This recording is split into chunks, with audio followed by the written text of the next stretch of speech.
Bisik-bisik tetangga, insya Allah Pak Anies akan menang jadi presiden dengan perubahan yang lain.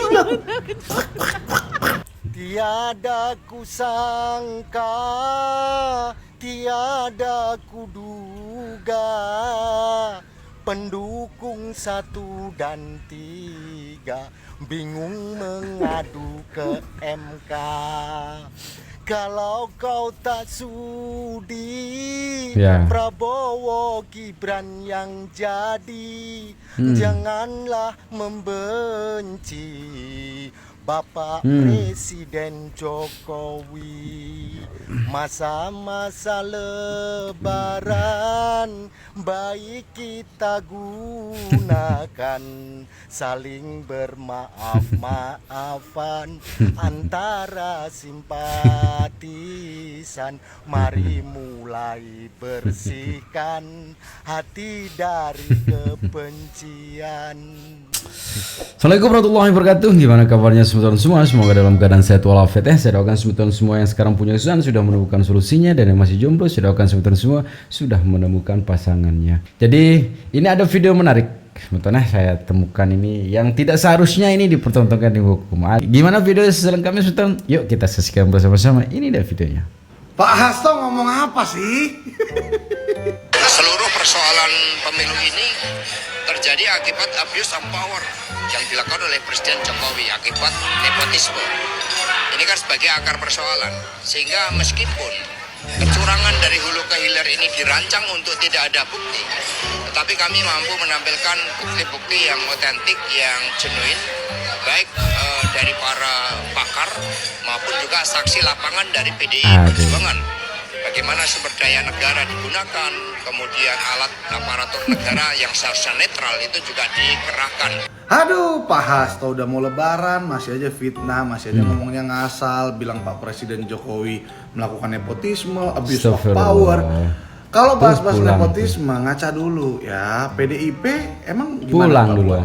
Terus ke Pak Prabowo anaknya Bu Megawati gimana? Nggak punya jabatan penting mereka berdua di PDIP? Pulang.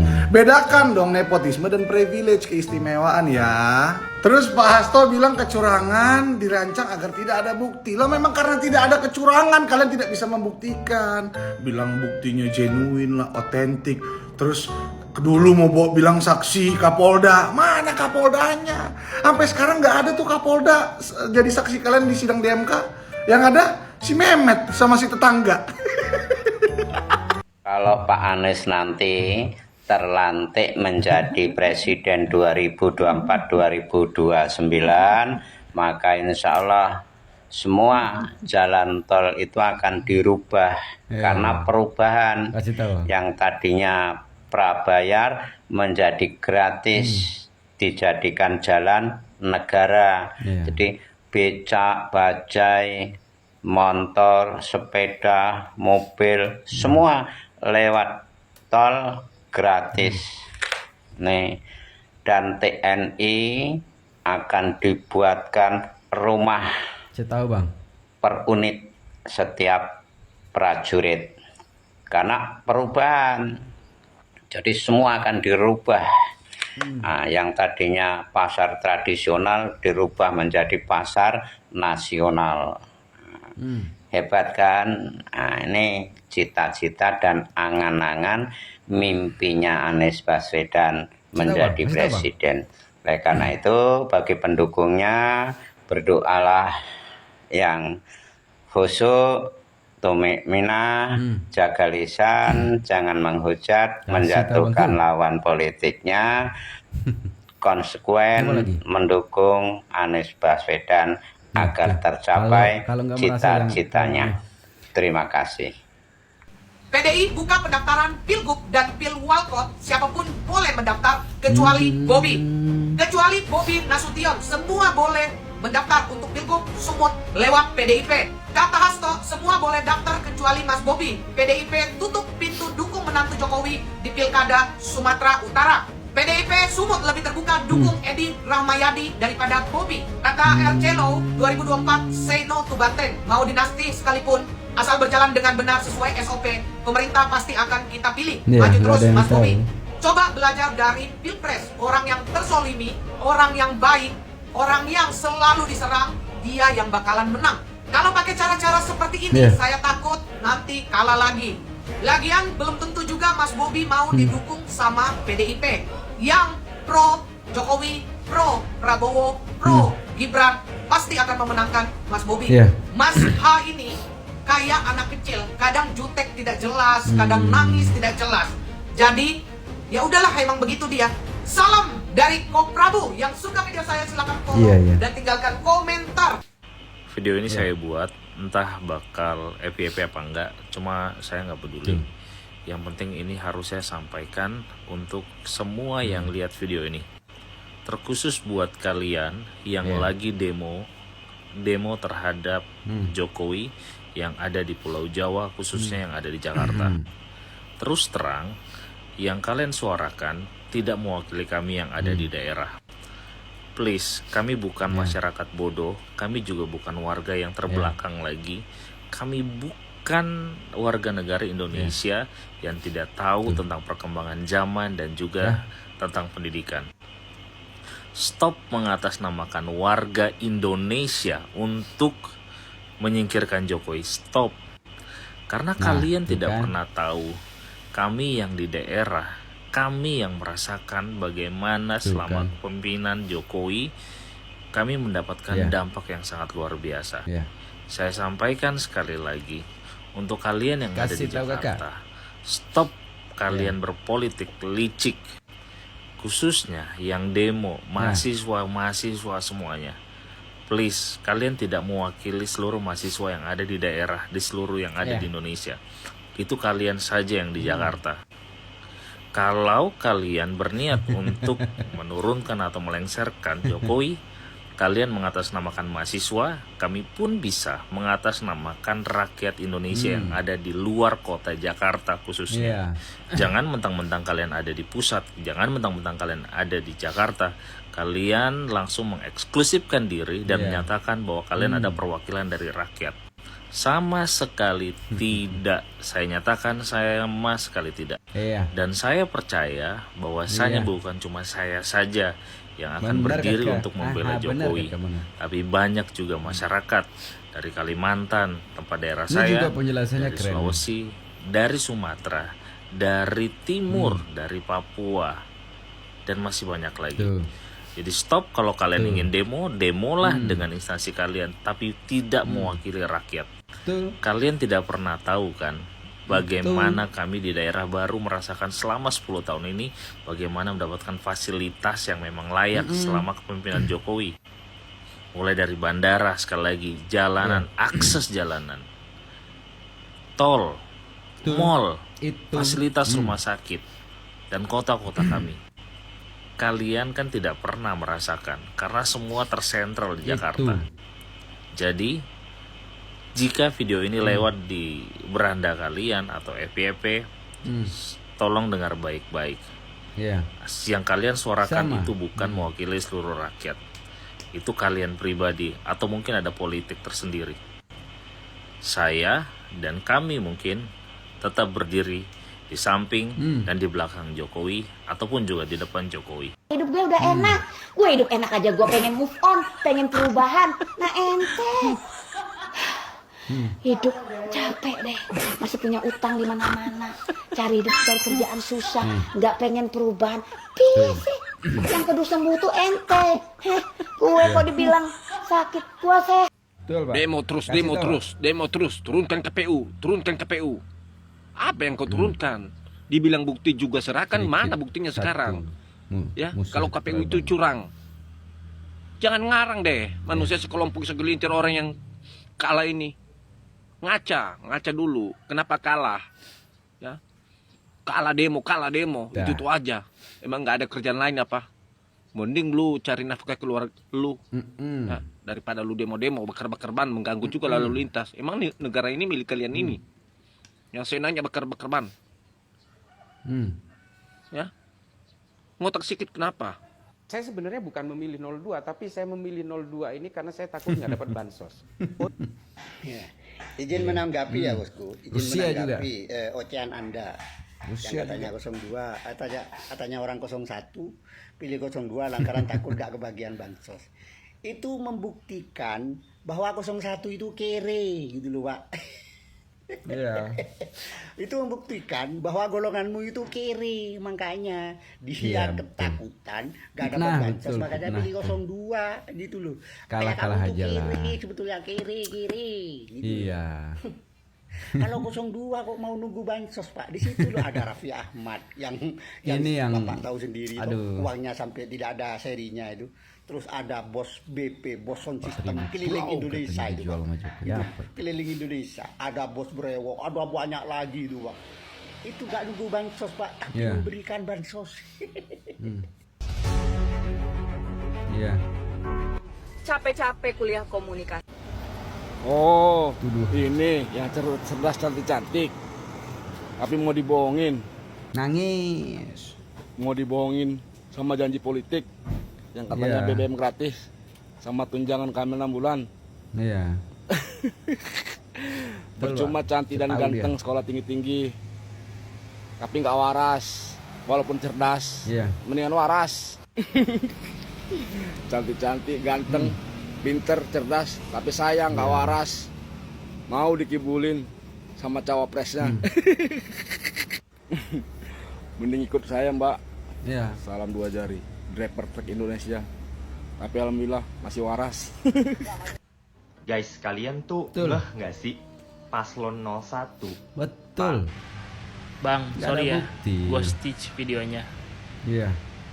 Pertanyaan saya satu, Bang. Contoh real perubahan.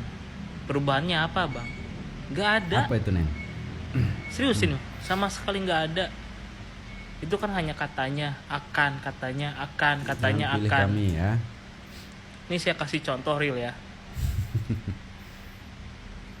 Pak Anies akan memiskinkan orang yang korupsi dan menyita aset, ya kan? Anda tahu nggak? Bapak Presiden Joko Widodo itu sudah pengen pengambilan aset untuk tindak pidana koruptor, untuk tindak pidana korupsi, pengen dirapatkan di DPR. Tahu nggak Anda yang menolak itu siapa? Sekian lah. Tahu nggak siapa? Dari partai PKS. Sekarang PKS ada di kubu mana? Kubu 01. Terus Anda pikir, ini lagi apa lagi? yakin ini bakal terrealisasi? Coba Anda pikir. Iya wis lah. Wis Pak wis. Pikir. Kalau yang belum jadi presiden tapi sudah membuktikan ketulusannya untuk Indonesia, saya lebih respect Bapak Prabowo. Tahun 2004 Kalimantan tanahnya mau diambil oleh Singapura dengan uang 150 juta dolar. Bapak Prabowo yang menyelamatkan. Bapak Prabowo membayar kepada Bapak JK 150 juta dolar untuk apa? Itu tanah Kalimantan jangan kasih ke Singapura, kasih ke saya. Saya ini orang Indonesia asli. Bapak JK kasihlah ke Bapak Prabowo. Dan Bapak Prabowo kasih lagi itu untuk Indonesia itu tanah. Bayangin, kalau Anda punya duit 2 triliun mau nggak ngelakuin seperti itu? Belum tentu mau. Anda dan saya juga belum tentu mau. Bapak Prabowo mau loh, ngeluarin duit 150 juta. Untuk apa? Tanah di Kalimantan biar tidak diambil oleh pihak asing. Nanti ujung-ujungnya seperti Freeport. Tahu kan Freeport tanahnya milik kita tapi dikuasai pihak asing. Nah, gitu ujung-ujungnya. Tadi salin siapa? Pak SBY, Pak Joko Widodo. Nah, itu bukti nyata. Bukti nyata, Bang. Pak Prabowo itu belum jadi presiden loh. Gimana kalau jadi presiden? Iya, betul. Betul. Dengarlah suara kami, suara rakyat Indonesia, suara masyarakat Indonesia, suara mahasiswa. Sebagai kontrol sosial, sebagai agen of change, betul kawan-kawan.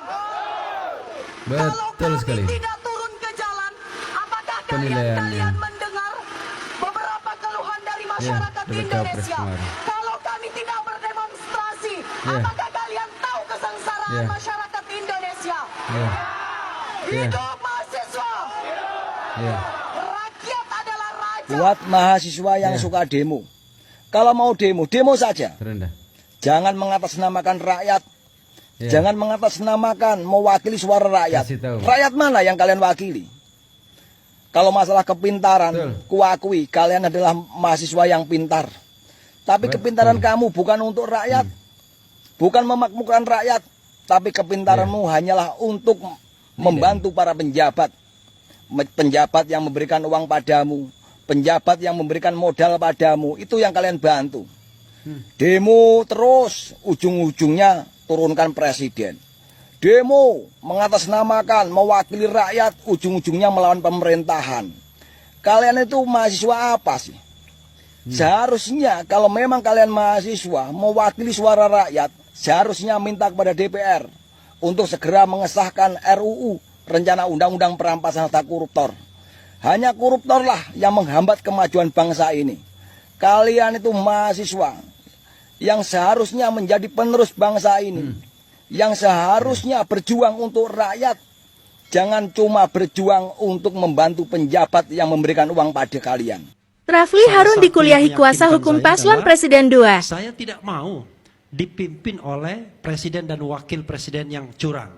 Apalagi presiden yang terlibat atau wakil presiden yang kemudian menjadi persoalan yang terus-menerus kita perdebatkan. Kami berharap sungguh dengan putusan Mahkamah Konstitusi nantinya pada tanggal 22 April ya 2024 ini itu mengakhiri dan menyudahi seluruh perdebatan-perdebatan yang tidak berkesudahan ini. Persoalan status putusan 90, persoalan keabsahan cawapres, persoalan sirekap, persoalan bansos dan seterusnya itu harus definitif setelah pada saat putusan MK itu lahir. Karena kita punya prinsip dalam berhukum bahwa hukum atau sengketa itu ada akhirnya. Peradilan berlangsung secara partisipatoris, secara terbuka, semua pihak diberlakukan secara berimbang. Prinsip audi et alteram partem dibuka seluas-luasnya. Bang Refli juga hadirkan berbagai ahli dan seterusnya. Para kritikus, akademikus dan segala macam menyampaikan pikiran dan pandangan-pandangannya. Jadi kira-kira kelak nanti ketika putusan itu lahir harus semua pihak menerima. Dan kita bernegara dalam situasi yang kondusif untuk bagaimana membangun NKRI ini ke arah yang lebih baik. Mungkin demikian. Pak Prabowo kurang memenuhi kriteria tersebut. Jadi saya skip. Oke, gue jawab. Kurangnya di mana? Kalian yang kalian bilang sesuai dengan pedoman Al-Quran tuh yang mana? Yang sidik, amanah, fatonah, yang gitu? Emang boleh sesempurna itu? Yang mempunyai sifat-sifat tersebut tuh cuma nabi ya, cuma nabi. Terus lu mau ngarepin di presiden, kagak bakal dapet. Terus siapa yang mempunyai sifat sesempurna itu? Anies, Ganjar? Enggak. Cukup pilih pemimpin yang kriterianya mungkin sesama muslim. Gue setuju kalau itu. Nah kan tiga-tiganya sesama muslim. Terus sifat lainnya gimana yang mendasari Masnya bilang kurang tuh apa? Misalnya arogan, pemarah atau tidak jujur. Nah sekarang saya tanya, siapa manusia di dunia ini yang tidak pemarah, yang tidak arogan, yang jujur gitu? Ada nggak di dunia ini? Pak Anies atau Pak Ganjar terlihat tidak marah-marah gitu. Belum tentu, bisa jadi dia menahan diri dan berkamuflase biar nggak terlihat seperti itu. Masnya juga jangan yang si paling tahu bahwa calon presiden pilihan Mas itu nggak pernah berbuat jahat dan nggak seburuk itu. Jangan sok kenal. Dipilih tuh karena visi misinya, karena track recordnya. Bahkan kata Pak Anies kan rekam jejaknya, ya kan. Saya memilih presiden yang kaya raya, ya kan. Terus udah gitu tidak pernah tersandung kasus korupsi. Terus visi misinya bagus, orangnya tegas. Apa salah? Agama saya biarin. Agama Masnya, agama presidennya biarin. Presiden itu 5 tahun sekali doang, Mas. Terus dengan saya mengidolakan Pak Prabowo menjadikan saya berpindah haluan gitu, dari saya mengidolakan sosok Nabi, terus saya mengidolakan sosok Pak Prabowo gitu. Ya kan nggak begitu. Ada tingkatannya nih untuk keimanan saya, untuk sunnah-sunnah yang harus saya lakukan. Saya ngikutnya ke Nabi saya. Tapi kalau untuk sosok pemimpin bangsa, ya saya mengidolakannya Prabowo, Gibran. That's it loh. Nah, sekarang saya tanya, di dalam Al-Quran yang kata masnya, memilih pemimpin itu ada aturannya kan? Saya tanya balik ke masnya, kira-kira istri emas atau ibu mas memilih pemimpin rumah tangga sudah masuk di kriteria Al-Quran apa belum? Hah? Suami dan ayah kan juga termasuk pemimpin, ya kan? Atau mungkin siapa tahu ini akunnya mbaknya, ya. Coba mbak lihat, suami dan ayah mbak udah termasuk kriteria yang seperti ada di dalam Al-Quran nggak? Nggak juga kan? Iya kan? Mbok yo dipisah gitu loh, agama. Yang pada sholat, yang pada puasa. Ini masalah dunia beda lagi. Itu doang. Kok gak ngerti-ngerti ininya nih, apa harus belah dulu?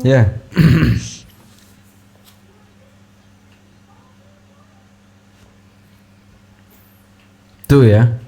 Jadi ada sajalah ya kalau kita mencari kejelekan orang, apalagi kita buat biar orang itu jelek di mata orang, itu gampang sekali ya. Tapi coba kita lihat semua bentuk kebaikan yang sudah dilakukan.